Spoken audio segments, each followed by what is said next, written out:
Kenny, I read something really funny this morning. Uber is expanding into hot air balloons. You know what? That kind of makes sense because when you and I were in London, one of the more shocking things that I saw was Uber boats. And it almost is becoming kind of like a joke, like Uber boats, Uber alcohol, Uber hot air balloons. Is Uber Uber just going to try to do segways. Uber segways, Uber milk cartons? It's like, what is there just is there no end to this? But yeah, so Uber has big travel ambitions, which makes sense. Their CEO Dara is ex Expedia. So travel is where his home is. And Uber is travel adjacent, travel related. I mean, when you take a trip, basically you are going to touch the Uber app. But Yeah. Uber hot air balloons, I'm just going to say no, just because I feel like businesses and apps can only do one or two things. And in America, everyone has been racing to find this everything app because in China, you have WeChat, and WeChat is the everything app. Basically, Huh. it's everything that you can think of inside of an app, where in America, people have different apps for different utilities. And I feel like the American consumer is used to that. They're not asking for an everything app, but Uber is continuing to push in that direction. And I just don't think Uber's travel ambitions are going to make it. I wouldn't book a flight on Uber. I wouldn't book a hotel on Uber. I would go other places for Really? those things. Yeah. You would book a flight on Uber? Well, in the UK, you can book flights, trains, and hotels on the Uber app. So It's it's their pilot happening. market. Yeah. Yeah, which is cool. I really like the idea. I think it is a little like in 10 years it's going to be archaic to go to different apps or different websites to do anything travel related. It does make sense for it all to mush together. It is cool that it started with, being a taxi and now you can book flights, trains, hotels, freaking hot air balloons. It's kind of so I'm pro Uber and you're anti Uber, taking care of everything. Yeah. I don't think, I think that the consumer behavior is so baked in that getting the consumer to change the behavior is going to be really hard. So, for instance, if I were to tell you right now, I want you to research flight prices for a trip to New York, where do you go right now? Yeah, like Skyscanner, Google Flights. Okay, so those are your two. So, what would Yeah, have to happen for you to go into your phone, into the Uber app, and surpass those two? Because that's you're true. not going to get a better deal on Uber, right? So it's just going to be the interface, which is generally a phone. And generally, booking flights on a phone is kind of not really a great user experience. Typically, But I it's can nicer see to if book on someone's a trying bigger to screen. book their like experiences and activities like you can on Uber. I can see user experience wise if you're trying to like build out an entire trip, an entire itinerary, it is probably nice to be able to just click on the sidebars, hotel, ground transpo, flights. Like I think in the end it would be easier. No? Because at the moment they're like absolutely crushing in Turkey. So this whole thing about the hot air balloon rides is one of the most popular things to do in Turkey, Mm. in Cappadocia. I think you say Cappadocia, Yeah. Cappadoc, Cappadocia. Anyways, 44 million visitors is like their average annual amount. Wow. And it says that hot air balloon rides have increased 50% from the last year just because of Uber. So I Mm. don't know. I don't know. I think it's weird. I think Uber Boats is weird. I mean, you're like getting like Joe Schmo from across the way to come pick you up. Like it is funky. A car is not so scary. You're just like in the middle of the city. Hey, stranger, drop me off. Like a boat would kind of freak me out. It's like the easiest way to kidnap someone. Hot air balloons, I don't understand them. I don't really get them. I've never really been in one. The thought of like ordering a hot air balloon, going to the destination, like it's all probably the exact same process as doing it any other way that you would. It's just through Uber. And like you said, you're not getting a discount. It's Yeah. supposed to be just like simplicity and they're being more inclusive. And I don't know. I wouldn't be surprised if Uber took over the entire travel industry with bookings. I mean, it's too easy. Too easy. I would think that it's too hard. Like breaking behavior is hard. And usually the only way that you can break behavior is through like price incentive. Like for example, people were used to hailing a taxi, and Uber came up and broke up that monopoly because A, it was cheaper, it was subsidized with billions of dollars of venture capital, and then B, it was actually easier to book an Uber than it was to book a taxi because you would have to call a taxi on the yellow pages and yada yada. But moving your UI from your travel booking UI into an Uber app versus Expedia or Google Flights, I don't see any kind of advantage. You're not going to get a better price. It's not a better experience. It's not easier. It's just you're loyal to one brand versus the other. It's true that people do what they're familiar with, which is, hence part of the reason we modeled our platform after Google Flights. It's like, I don't want you to be confused when you hop in here. I want you to see something familiar and feel comfortable booking. So I don't know. I just Googled when did Google Flights launch because I figured it was like not that long ago. And I was like, oh my gosh, they've come so far. I have terrible grammar today. I keep saying the wrong word. You learned it on the other pod. So bad. Google Flights was launched in 2011, like 13 years ago. That's nuts. I thought it was like 6 years ago.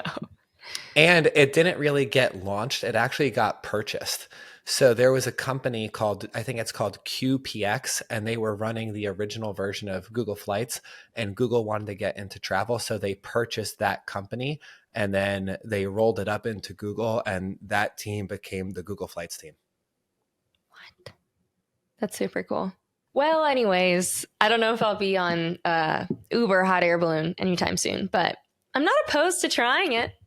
Uber has never done me wrong, except that one time. But that's it. Other than that one time. That's a pretty good hook.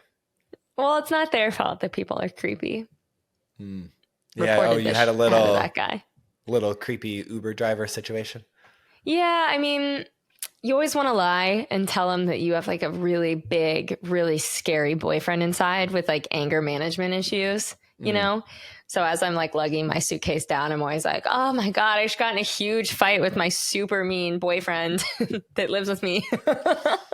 Just so they know, so they know. Yeah. You do the same thing, I'm sure. You're like, my wife is really scary. Don't rob me. Yeah. I was like, oh, you don't want to go in there. That's a little pit bull. Okay, so enough about Uber. Today we have an exciting guest on. His name is Suman Siva. He is one of the co-founders of Marco Experiences, definitely changing the way in the meetings and events industry. Very modern, tech-involved event management company or experience company. So we had a really good time chatting with him today. Super smart and interesting guy. What did you think about the interview, Kenny? Well, so I love when people enter the travel space and build in the travel space, and they're not traditionally from travel. So he came to run Marco through working at SoftBank, which is one of the largest VC funds in the world.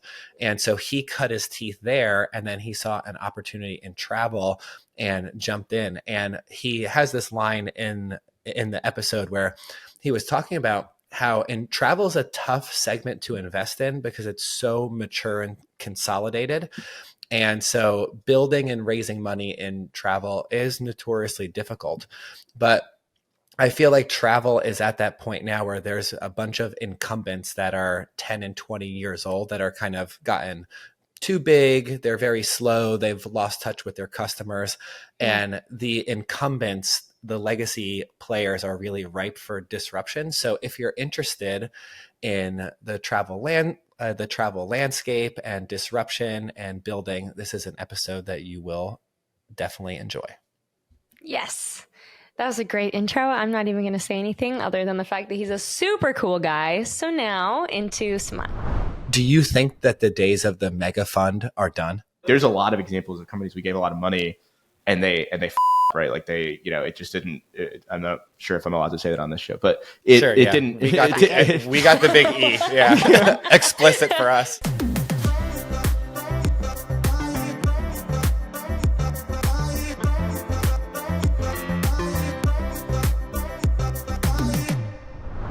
Hey, travel nerds, we have an amazing guest that is building a company in the experiences and event space. Perfect guest for travel nerds.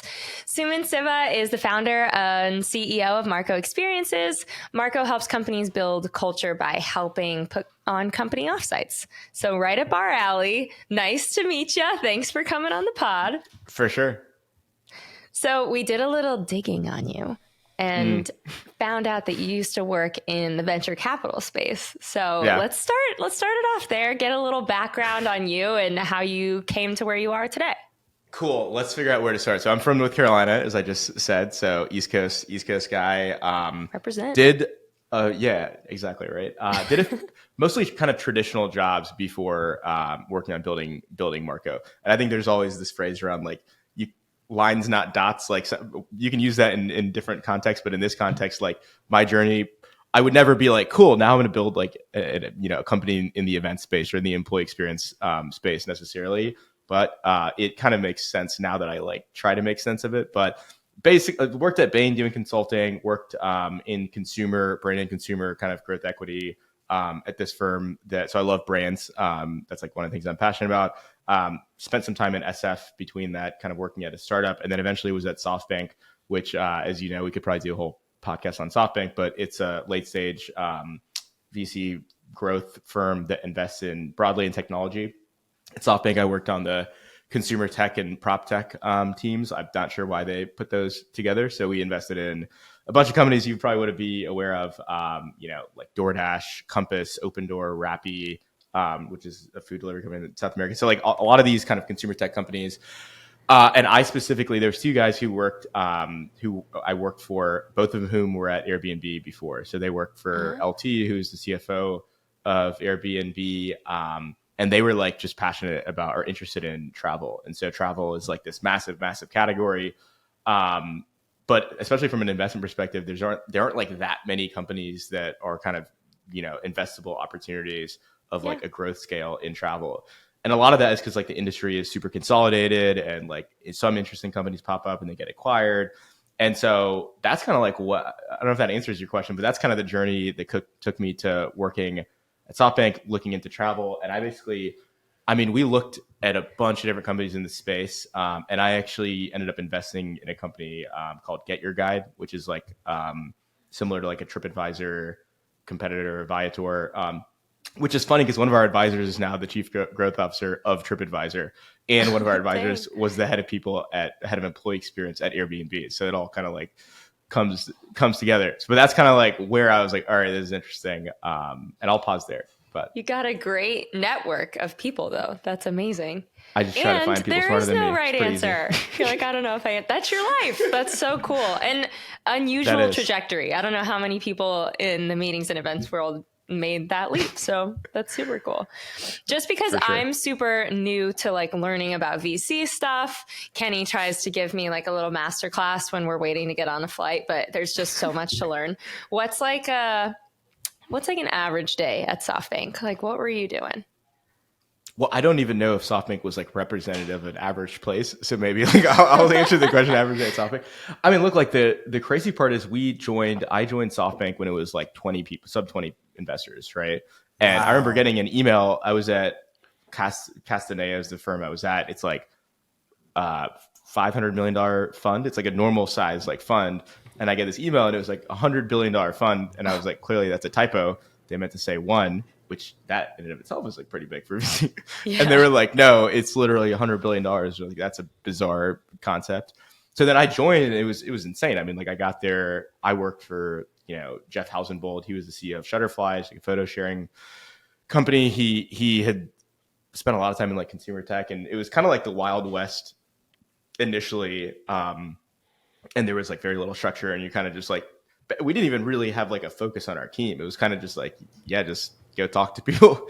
And then it became a lot more focused, and the firm kind of grew a lot. But in terms of like a day-to-day, I mean, we were a late stage firm. So a lot of like early stage venture is like going to get a coffee with the founder and all this kind of stuff. But like our minimum check size is $100 million, right? So like legit by the way, we invested in a bunch of companies that should not have gotten $100 million. So that's like a whole other, that's like a whole Because then we're like, wait a minute, we could just give them $100 million. I'm like, no, that's actually not the move. I'm trying to figure out if I'm going to get in trouble for saying this stuff, but that's a true statement, as a fact. But yeah, no, I mean, like a lot of it was more like growth investing, so like more like metrics driven and like thesis driven, right? So like part of like Moss's whole philosophy, which you can agree with or disagree with, but he was kind of like, oh, I'm going to find these like massive category changing companies, right? So you naturally only could like invest in fewer companies. So point of what I'm saying is it's less like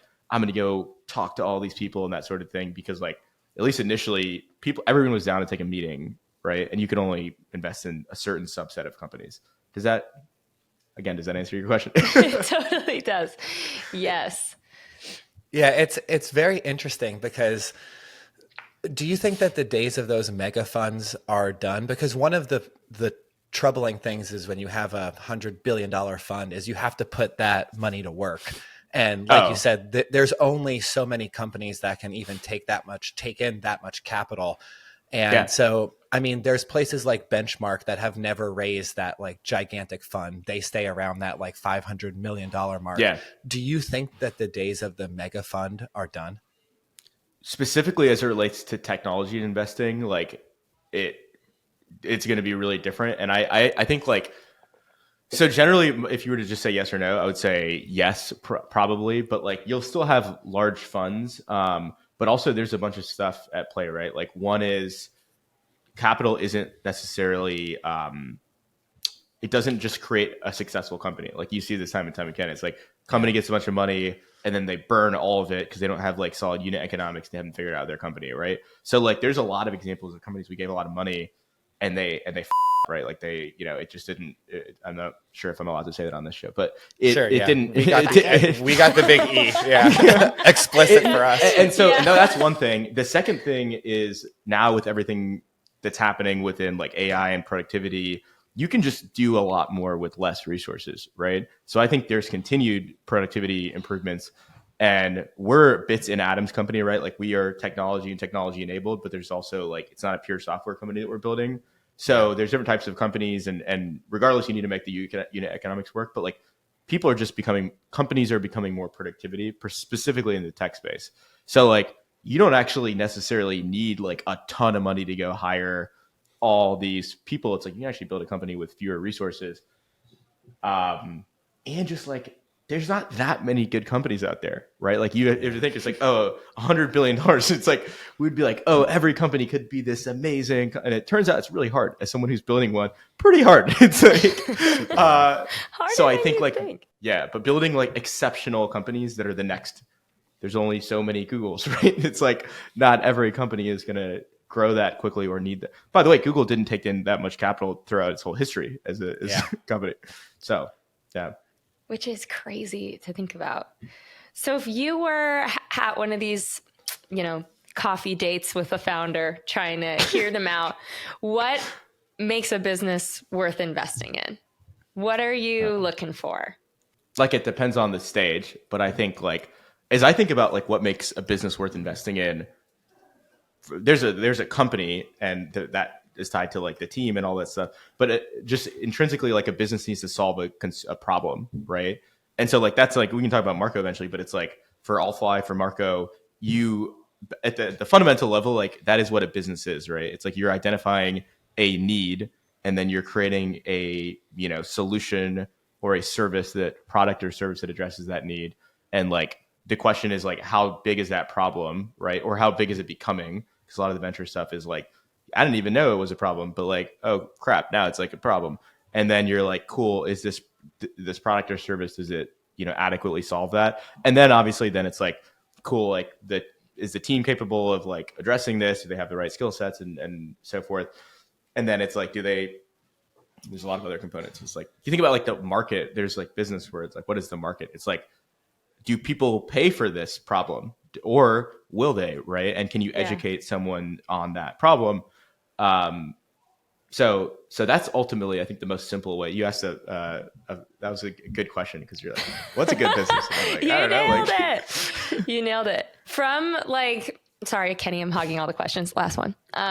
From VC land, are you like one of the rare people who end up listening to all these founders, listening to all these business ideas, and then you're like, screw it, I'm going to jump ship and build my own business? Or is that like pretty common? I don't really have any context in that world. I don't know if it's common because a lot of people are like risk averse. So the reality is like, I mean, if I'm just being totally honest, I was at SoftBank and I was like, this could absolutely not work. And if anyone, I didn't even have a co-founder at the time, right? So I was like, this is just like going to be super dangerous. But then I was like, I'm not going to go to business school. Like I basically felt kind of like a fraud because I'm like sitting here talking to these founders and I'm like, oh yeah, like you could do these things. And I'm like, I've never done anything. So like, why would that person listen to me? It's even funny, right? Like you're like building a financial model and you're looking like the marketing line item.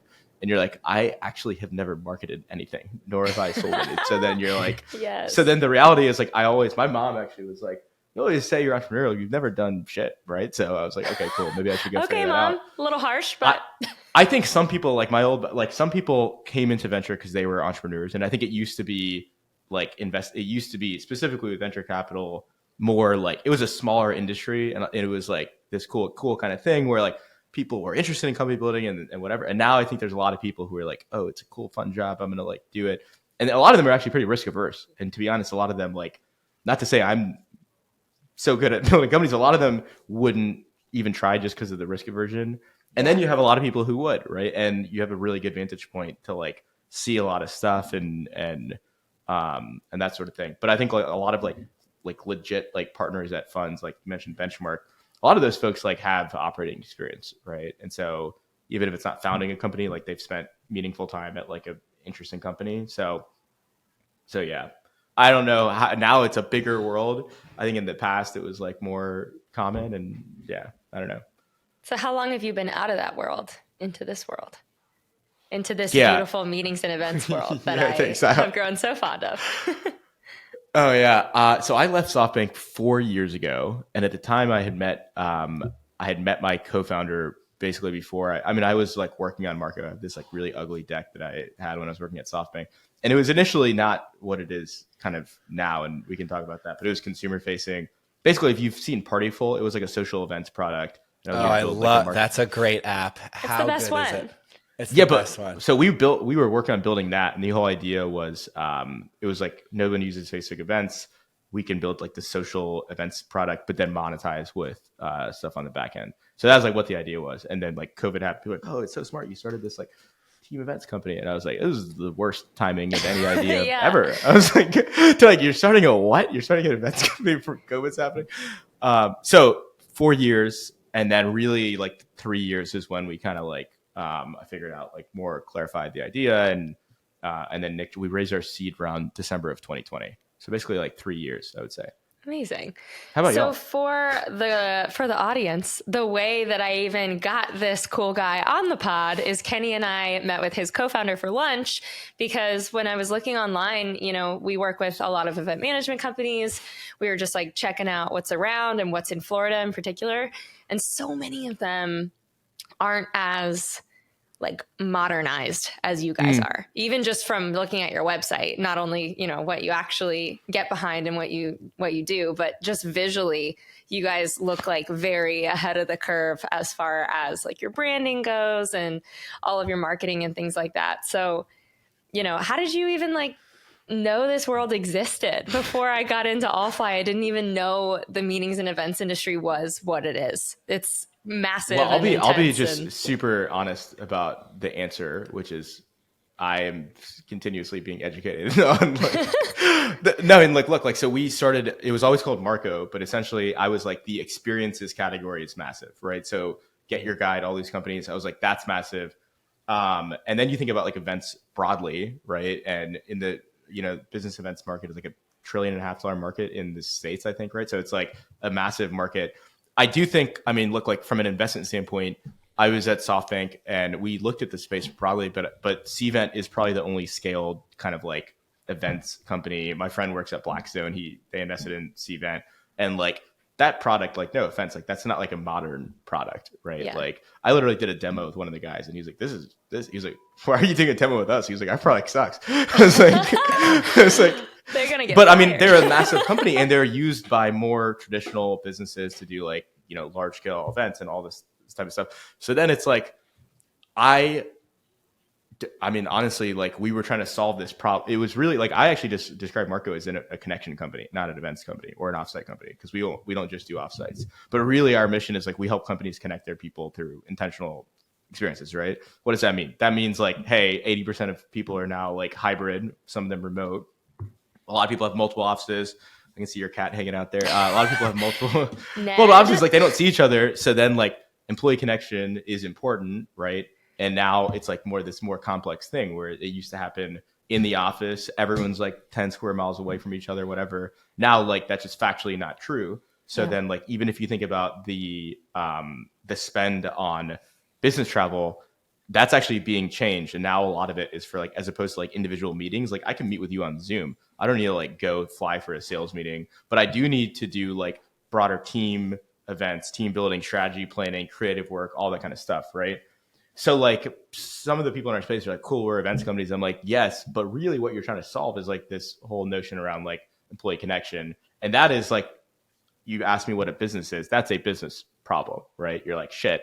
Now all my people are never met each other and they're trying to like do strategy play. Like that's tough. So I would love to talk about the business and like the problem being solved. So there's all in our world, I almost put it in like 3 buckets, the types of customers that there are. There's the small businesses, like, so your startups of 30 to 80 people. And then there's those mid-sized companies, like 100 to call it like 300 employees. And I don't know if these are the right brackets, but then you have like 300 employees to 10,000. And what we've seen, because we do the airfare for a lot of like different meetings and events companies. And what we've seen is that it's pretty easy to get the startups. So we have like a lot of event companies will go and service the like 30-person offsite or the 50-person. But I have this feeling, and getting to know the like founders and entrepreneurs on those teams, that's like a really tough road, because you keep having, because these smaller companies, they do 1 or 2 offsites each year, where like a larger company may plan 30 to 40 meetings internally, or like we have customers that will do 180 meetings internally a year. And so my question to you is, how fast and hard are you guys going to move into like enterprise? Because I think that's the move for a lot of your guys' companies, is to basically like try to replace the internal team, the internal events team at like a larger enterprise company, or like sit alongside them as like a vendor. So could you talk to me a little bit about like your guys' transition into servicing smaller accounts and then moving into enterprise? I mean, it's a really good question, right? I think, and I'll answer some of it, and then maybe I'll hit you up later and I'll answer the full question. later. But I would say broadly, like this is one of those things, right, where it's like you're solving customer problems, and then you begin to see different like archetypes of companies that have like different types of problems, right? So to your point, right, it's like a 50-person company. Actually might do more than 1 or 2, right? Because they're actually doing like smaller format stuff, right? And then you're like, well, is that a problem? Like, how do I solve that? And then to your point, right, then suddenly you're larger, and like maybe you actually can't do one big company gathering, and like you're in different geographies and whatever. And then I would probably have chosen different numbers, but then you have like the enterprise folks, which are like super doing it at scale, and you know, and those are like actually look a lot different, right? They're typically smaller. They're not getting all their people together. So like, what's the solution there? And so I think like we can be helpful in all of them generally, but like different. Honestly, what I would say is the needs are different, and then the go to market is also different, right? Which is like, well, how do you sell individually to a company, and then you figure out like, oh, that actually could be manifested in like a more broadly like an enterprise relationship and that sort of thing. And so like, so I think there's some cool things you can do. And then on your point around like the internal events team, I think the question is like, well, first of all, you can be a partner versus a replacement, right? So it's obviously challenging. And a lot of the thing is like a lot of these people, it's companies that have like admin folks. Maybe they're an EA, or a lot of the times it's like a team lead. They're like an engineering lead, and they're like, shit, now I have to plan this thing. That sucks, right? Yeah. And so then there's a lot of folks. I actually think that internal events teams are typically, maybe they're focused on like big flagship stuff for companies, and they're not actually focused on like a lot of this stuff. It's generally like a relatively new kind of like form factor of like gathering, to be honest, right? And so like I think that's just an observation. And while there are solutions around like flights, for example, right, like Trip Actions, Navan, and y'all are doing a great job within the group kind of travel. Um, a lot of the stuff associated with like gathering is like not technologically enabled, right? It's not like you're like, cool, I'm there, and you're like, well, what am I doing here, right? And that's all like on a spreadsheet. So I actually think that like I don't view it as competitive, although some people just hire people to as just bodies to do it. But it's ironic because a lot of them are technology companies. You're like, well, shouldn't you have like a solution? And it's like, yeah, probably. But so we're working with some of them is the kind of answer, and we're figuring out how to. And a lot of them honestly have similar problems, right? So it's like, okay, cool. How might you solve this in a way that's extensible to other companies and that sort of thing? So yeah, we've seen a bunch of our customers starting to go up against like the Carlson Wagonlits and BCDs and Amexes. I think that there is a whole business to be had just trailing in the footsteps of all these like legacy platforms and then just going after them, you know, because like especially for a lot of the mid-sized businesses, they've been neglected for like a pretty long time. They don't have a sales rep. It's hard to get in touch with people at BCD or CWT. And so we've seen a lot of success, and we've gotten to tag along with that success of just events companies going after kind of the forgotten customers of the, you know, like bigger travel management companies. that's great. I'm going to hit you up and learn more. We're having a whole other meeting right after this. I got a free competitive. Yeah, I'm going to pull up my notes doc. Yeah.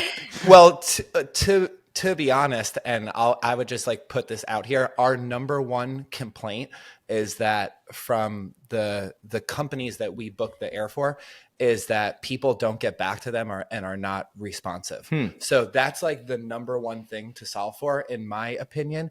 And that's the number one reason why the big TMCs lose business is because the service side of their business just ended up sucking, you know, because like their capital structures get out of whack. They have a bunch of like middle management and expensive executive team. So they take from the service side of the business, and then they have a, you know, like high turnover, low paid employees handling these accounts that are worth $250,000, $500,000. And then that customer is just like, my service used to be better, and now I can't get in touch with anyone at CWT or BCD. That's the number one thing that we kind of run into. 100%. How sophisticated are they for like flight changes, and you know, charge you $7 to change a ticket or call for customer service? It's like, or they create these chat bots that are just wildly ineffective because they have too much, you know, frequency of questions and stuff like that. So we don't have any chat bots yet, just real people. Might want to invest in a chatbot. How sophisticated are these more legacy folks you're talking about from a tech standpoint?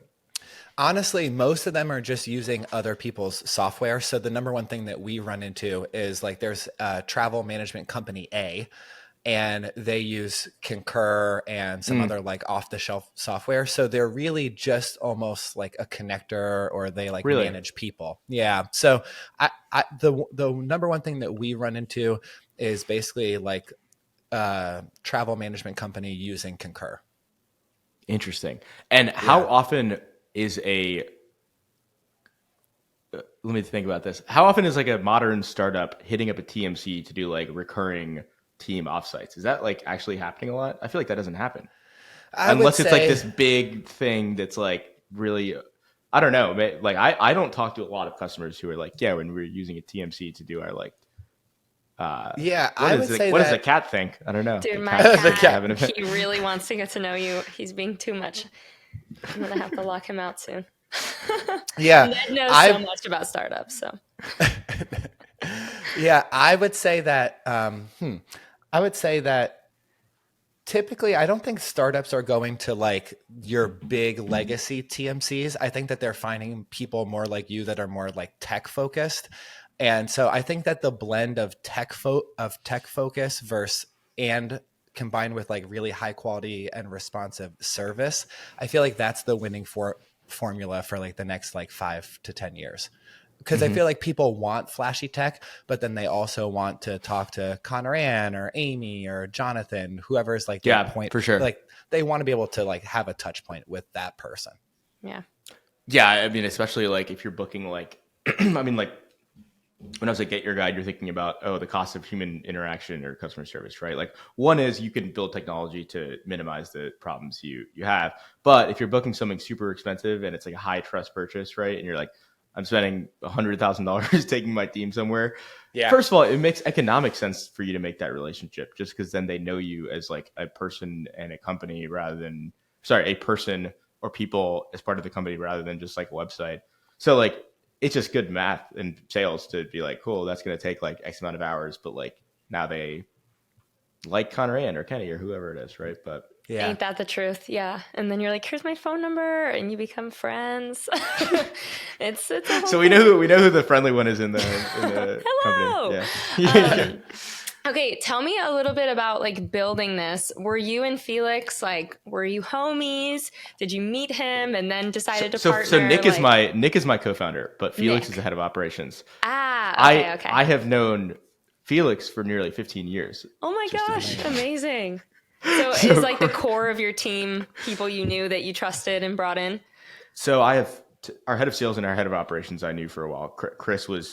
Felix was like the first employee. Chris was working at now a hybrid work software SaaS company, but initially it was a carpooling solution. So he was kind of familiar with the buyer and that sort of thing. And we basically I had met Nick and he was like just helping. And then he was like, oh, I guess I'm just going to do this. And I was like, oh, cool. So then he joined up early and then, yeah, it's a mix. I mean, now it's like, I think it's probably pretty typical actually. I think in early stage startups, you kind of like have your network and like, our head of design, I knew him, but he's fantastic. And I was like, I want to work with Jake. And as soon as we had enough money, I was like, cool, like come work with us. So like we're friends, but I had always like had an appreciation for his work. And then there's a mix of folks who, I guess a lot of folks now are like newer. And then I think like we're at the stage where like 15, 20 people where it's like now it's like some warm intros and whatever. But like, yeah, I think initially I knew Felix very well. I know him very well. Like I was in his wedding. I have two guys on this podcast who started a business with their friends. What are the upsides? Are there any downsides? Don't worry. We won't let anybody listen to this. No, I think it's both, right? Like I think it completely changes our friendship, right? Because now it's like we have a big part of our life is like our work. It's your baby. Right? Your baby named Marco, right? Yeah. Yeah, exactly. Little baby Marco. And so for both of us, it's like how much time then do you spend just like shooting the shit, right? So I think you need to like make space for that, but also just like manage conflict, right? It's like, it's weird going from like being best friends to then just working with someone. I can't imagine, honestly, being in charge of your friend. That would be tough. No, but I think the other thing is though, both of them we have like a very like, collaborative relationship, right? Like they're kind of more senior in the company. So it's like, it's also, it is an experience. It's great, but also he would say the same thing. It's like there's upsides and downsides, right? Kenny? Yeah. Upsides, downsides? Well, so are y'all friends? Yeah. So we are now. We are now, but we weren't friends beforehand. We were enemies at first. Not enemies. We were enemies. But I've hired a few of my friends, and I actually recently hired my brother Matt to do some editing. And I was thinking about this because do I really want to hire family? Because if it doesn't work or you have to fire them, it's like an entire thing. But I think that I have a rule where it's like, I will hire someone that I know if I know that they're just the best. That I'm not going to have any issue. Like my brother is like a top 5% editor, like on the planet. He's so good. And he's been doing it for 10 years and he's just so good. So I don't ever have to think about it. But we hired someone who we were like friends with and they weren't such a good employee. And then we had to move on from them. And that was weird. So I think my new rule is like, I'll only bring you in if like you're the best at what you do. And there's like no fabric of my being that I can even like think of that you would not do this job and you wouldn't just crush it. So I think that's my rule. So one thing is like, I'm also pretty friendly with like, I mean, we're a relatively young team, right? Like I'm in my early 30s, right? Like a lot of people are pretty, so like I'm friends with people that I didn't know before, right? Which is kind of weird being like, I'm the CEO, but I'm a younger CEO. So we have like a pretty flat kind of organization, but at the end of the day, it's like we're a company. And so I actually think I mean, look, we talk about like employee connection. I actually think you talk about like friends before and after. How do you maintain respect, but also friendship? It's like I'm friends with a ton of people that I've worked with, right? Even if I didn't know them before, like you used to go to work so you meet friends. I have people at Bain that have tons of people that have gotten married, right? Like, so then there's an element around like, okay, even if you weren't friends before, how do you maintain like respect, boundaries, friendship, all that kind of stuff? I'll tell you, it's harder at an early stage startup because everything's like always like blowing up. So you're like, holy shit, this is it's like, that's like, I bet it's easier if it's like, oh, we're just like chilling out and go get drinks. It's like, yeah, like hiring someone on your team at Google. It's like Google's going to print money from the rafters no matter what happens. Like whether we're here or we're not here, Google's going to be fine. But startups, like the people matter, right? Like if you have like a killer like salesperson, like Connor's really great at sales. So like I don't have to worry about that in any respect. She just like handles it and takes care of business. But like if we had a bad salesperson, it would affect the business like big time. Like it would be noticeable. It only takes one person to put a bad taste in a whole company's mouth too, right? Yeah, 100%. One mess up and they're like, I will never forget this. So you gotta be careful. Yeah. I mean, there's a whole nother podcast around that, but we'll do the SoftBank podcast. Can we take a pivot really quick? I want to talk about your podcast. Oh yeah, for sure. Let's plug it a little. How did it start? Why did it start? Give me the tea. It's funny. Nick is probably like, another podcast, like you have to start this thing. But I was like, yeah. Like legit, he was talking about it the other day with someone who this woman does. She's a founder. She does a lot of content, and he's like rolling his eyes. I'm kind of laughing because I'm like, but look, no. Actually, the reason I started it was well, I have two. One I deprecated. One was called AI for Dummies, and that was just for fun. It was like me and my buddy, who's a founder, just like explaining AI for like normal people, because I was like, a lot of people have no idea what's going. By the way, people love that. There's people like, he's from Alabama. He was like, dude, I have like friends from home who are like, when is the next episode coming out? My brother's wife's. Anyway, so that's not related to what I'm doing. Don't have the time for it. But we have a podcast called Turning Companies into Communities, which is essentially like, initially it was a bunch of people leaders, and I think we changed the name, but it was like, honestly, it was like we meet the people who are like the head of people at Strava, the head of people formerly at TripActions, who's at BCB now. And I was like, well, this person's really cool. Like, I feel like, we should kind of create some content around this. And then we started doing it in person. And Mark Levy joined as the head of global employee experience or he started employee experience at Airbnb. He was the head of HR, but he changed and honestly, you talk to this guy and you're like, whoa, like this guy's super smart. Like I want to hear more. And so he that's what we did. I was like, well, let's, have a conversation. And now it's more like anyone passionate about like community and connection, right? So it's not just people leaders, it's like founders, it's like people who have started communities. Like we Rob, who Chris used to work for, is the CEO of Scoop, and they are building this like hybrid work technology work. That's who we're interviewing, right? So he's deep in the future of work. Why do you think, in specifically the meetings and events industry, everything is so far behind?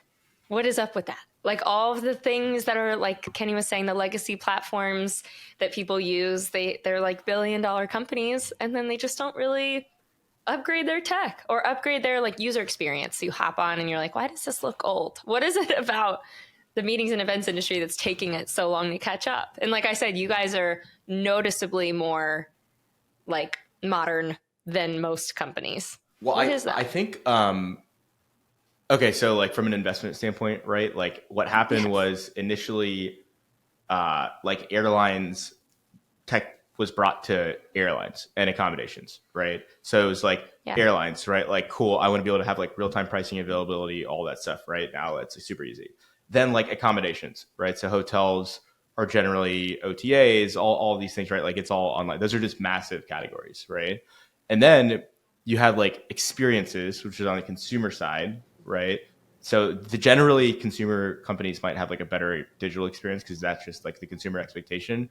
On the B2B side, you obviously have a lot of like travel companies which are focused on those categories, right? It's like flights, accommodations, whatever. I just think that like people naturally are probably like, oh, it is a bits and atom. It's too hard, right? Like the event, like, oh, I don't know how might this ever have technology. I'll just like hire someone to like do it. But then you're like, well, dude, you're spending like $500,000 on this event. Like, shouldn't you? I'm like, isn't it wild that you're like, oh, it shouldn't have tech? I'm like, why not? Right? Like, I'm like, and then the other thing I love because of investors would be like, oh, but there's like booking, you have to do all. I'm like, you invested it in like DoorDash and the $5 like shitty delivery thing, like the thing that got you like the toothpaste in 5 minutes. I'm like, that's really hard, and you have to do it at massive scale in order to make any money. Whereas like there's a lot of money here, and just there's a ton of money, and it's like it's all analog, right? So I think I don't have a great answer, but I think it's just like there is. I mean, there's folks in the space now. I think it's going to be massive. I think also companies probably are thinking about it more holistically as it relates to like their real estate strategy and like their connection strategy. Because it used to be like, I mean, every company is like, oh, how do I get my people in? Do I have an in-office strategy? Do I have multiple offices? If I don't have, even if you have multiple offices, then you need to get your, like, if your engineering team is in 2 cities, like you have to. Yes, get your people together. Yeah. So then it's like, oh shit, I have to do this. And then, yeah, well, we can help. So tell me a little bit about, like, I know that Marco has pivoted a few times. I know we're like going towards your path you're on now. You guys seem full steam ahead. Like, what is the future of Marco? Is there anything else you want people to know about you guys? Hit me. I would say like I describe ourselves as like a connection company. And I think like it's always, to me, we have to understand the travel space and the event space and all of the ways in which we achieve that mission. But to me, I think this like broader problem around like, I think humans crave community, and one of the big sources of community used to get was at work, right?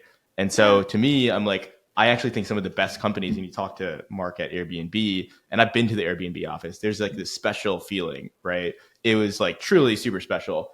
And that's like super hard now. And that's why I'm not like anti kind of office, but I just think that like people now have. Do you guys have an office? I'm in a WeWork now. We have a few people in New York, so we'll get together and kind of work together. But we'll probably have some space in a couple of cities, I think, right? In that we'll see how things go. But no, I think our mission is like we want to help companies do that. And there's a bunch of ways. Like there's just, I think one of my favorite books is like Play Bigger. It's about category creation. And I think like people will look back and they'll be like, to your point, well, first of all, why was a meeting and events like super not tech enabled? But then, oh, now we have like a partner that helps solve this like broader problem around like connection. And they might do that in a number of different ways. So we might do that through events. We might do that through a bunch of other ideas that I have that we don't even have, obviously, the time to think about kind of right now. But I think like that will be our North Star.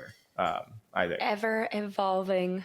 Love it. Yeah, exactly. So if someone's listening, what would be like the perfect use case for them to come to you and use your services at Marco? Come to me really for anything. I'm happy to chat. You can email me at suman@marcoexperiences.com. You can drop it in the thing. But I think really like, especially if you're, a higher growth company and you're thinking about kind of investing in employee connection, whether it's through retreats or offsites or like in-person gatherings or whatever, especially if you just like are curious on how you holistically manage that stuff. You're like, I need a strategy.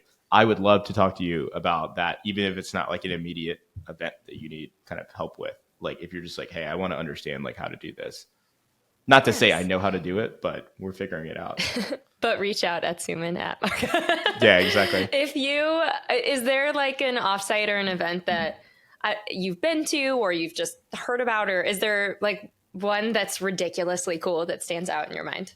What about a non-company offsite? It's like, hit me.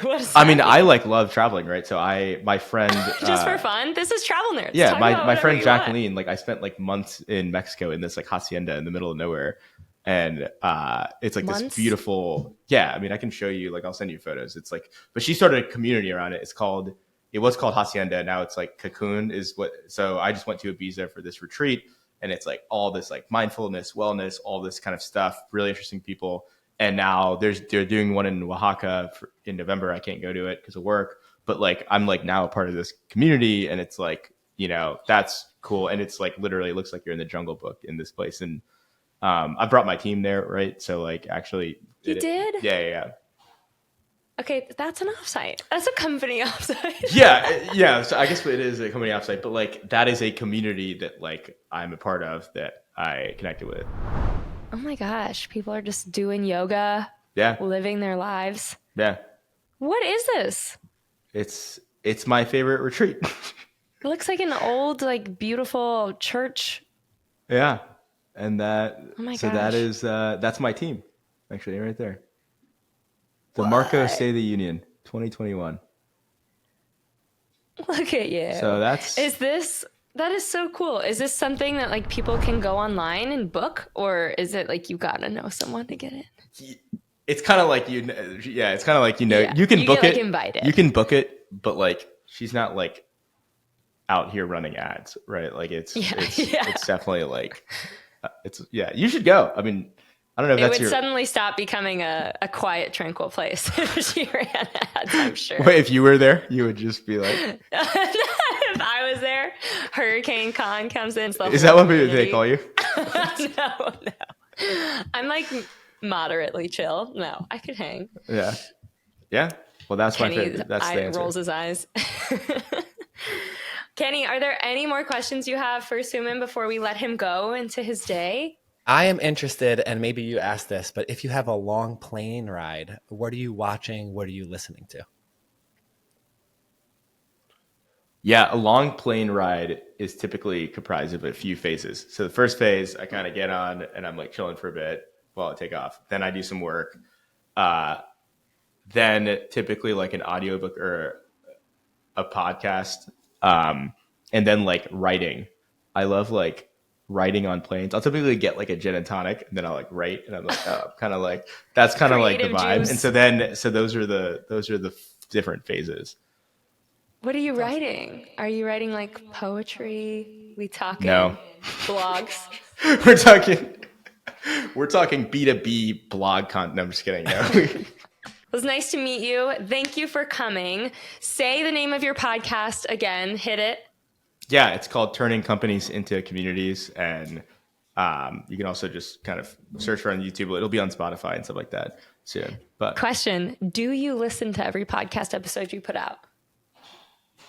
Like, do I re-listen to it? Yeah, like do you go back and give it a listen like you're enjoying it as a consumer? Yeah, that's what I do when I'm hanging out with friends. I'm like, oh, have you heard... Instead of their music, you just pop on the pod. I'm like, oh, have you heard this really cool podcast recently? And they're like, no, what is it? And then no, I do because I'll pull out shorts. To be honest, I'll pull out shorts from them. And so I'll like do that. But yeah. Do you? Because Kenny and I will listen to it when we're together. Separately, Really? too. I don't listen to every single one. That's actually not true. Eventually I do. But sometimes, like, if we're driving somewhere together, we'll listen to the pod, and then we just have, like, our windows rolled down listening to our own voices. And Wait, is this an absurd move? Like, I don't, yeah, that is kind of crazy, to be honest, but... We're just, like, listening to us. We're like, this is sick. Do you know what was the weirdest thing? Is I was going to dinner with my wife and my wife's mother, and they got in the car before I was in the car, and I like picked them up, and I was listening to the pod, and then we drove to dinner listening to my own voice and Connor's voice, and it was one of the weirdest things because like I was just lost in it, and then I'm like, oh my god, these two people are like listening to me, they're watching me listen to myself, which is very like cerebral and weird. And then I was like laughing at my own jokes, which is also weird because I have already said the joke and then I'm like laughing about it. But we actually, I don't know if you've had this happen yet, but me and Connor crossed a threshold. The other day we were in Vegas just walking in a casino, and someone that we've never met came up to us and recognized us from YouTube and was like, I listened to your guys' podcast. And that was the first time it's ever like, that is wild. Yeah. It was like a cold stranger. And they were just like, oh my God, you guys run Travel Nerds. And we were, it was the biggest like celebrity that I've ever felt. One person just made my entire day. Yeah. Right. That's You're awesome. like, we're famous. That's so stupid. So dumb. I have I'll say one last thing is, embarrassingly, like someone was meeting me at dinner, and I was like looking at it to see the edit.